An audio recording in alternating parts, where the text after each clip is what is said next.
There are thousands of rare diseases. Oftentimes they're not talked about. Today is HPP Day, one of those rare diseases that the Avalon Foundation is hoping to raise awareness about. Deborah Ayres with the foundation is here with us so we can learn more about it and how it helps to support local families. Welcome. Nice to see you, Deborah. Thank you. So the disease HPP, it's a big long word. Hypophosphatasia, just the way it's spelled out, but hypophosphatasia. So low alkaline phosphatase for those that are out in the medical world. Yeah. These kiddos are born and they don't make alkaline phosphatase. And for us lay people, that means that their body doesn't make the enzyme that delivers calcium to their bones. So they're hollow and they're soft. They don't get a bone matrix. And we've come to learn that it affects every metabolic system in the body. So it affects so many different things in the body and in so many different ways. So it's been hard to study because every person that you study, it shows up a little bit differently and looks a little different. So those symptoms aren't the same across the board. So they've had to dive in deeper and look at the genetics and the codes of this. And they've said it's one of the most complex to decode, but they're doing it. What's impressive about you is you're a mom. I'm a mom. And your child Avalon has this situation and you get it checked out. Oh, you've got HPP. And you're like, wait, what? And so I know there's a lot of diseases out there that people don't even know about that are just so rare. Yeah. But boy, if your child has it, it's your world from now on. So you've got to deal with it. So tell me the process of dealing with that for your child, and also the step you've made to start this foundation. So there are over 7,000 different rare diseases in the world. And so, so when we come to February, we celebrate Rare Disease Month, and that just represents all of them. But today is HPP Day, and so we look at this disease in particular because it's our founder's disease, which is my daughter, Avalon. It took us 3 years to get that diagnosis, and that's one of the tough things with rare diseases is that we don't have enough education out there for the doctors to really recognize what's going on.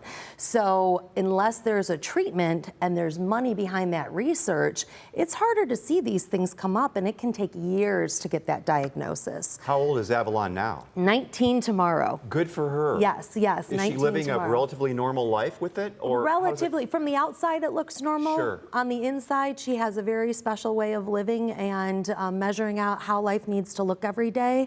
So for us, we knew that things weren't okay by 9 months old. We didn't have a diagnosis until 3, and there was no treatment. So it was kind of like, here's your diagnosis, go live with it. And she was part-time in a wheelchair. So you've got a foundation now, and talk about what you do with the foundation, the money raised for the... So when Av was 10 and she started this treatment that the FDA approved, it was an incredibly challenging treatment to say yes to. The kids describe it like hot lava under the skin, and they had to do this enzyme replacement, almost like diabetes kids with insulin. And so 3 to 6 times a week you're doing this injection.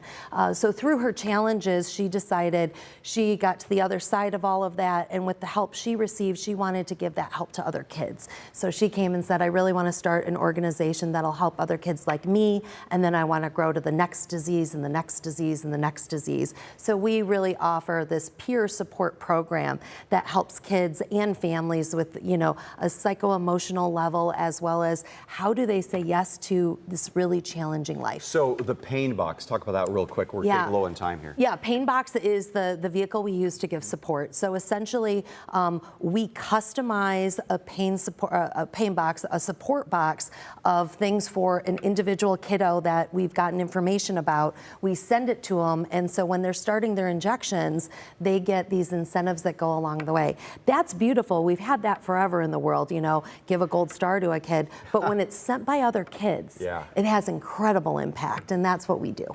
That's beautiful. Well, I want to mention a fundraiser coming up. We can show that. That's coming up November 14th at Sylvania Country Club. Ticket $65. KidsCaringForKids.org. That's the Avalon Foundation website? Yes, it is. Okay. And for more information, they can get a hold of Kids Caring for Kids information or get a hold of you, of course. Yes, you can find everything there. Yeah, so who's your friend here? Okay, so And the this is our new zebra, Hope, and Hope is being launched today. You can sponsor one of these little babies to go to a rare disease kiddo for $25. And our kids picked them out. Our leadership kids picked them out. We've been stuffing them for a year. They have our T-shirt on them, and every kid that we support gets one of these sent during Rare Disease Month. Real quick, how many kids in this area do you know of that have this? Oh, in this area, that's hard to know, to be honest, because of HIPAA. We can't interact that way, but I'll tell you that we've served over 200 families all over the country. Wow, okay. Yes, so it's everywhere, and it's hard to find. Deborah, best to you. Yeah, Thanks thank for you. coming in Thanks today. for having More me. about the Avalon Foundation.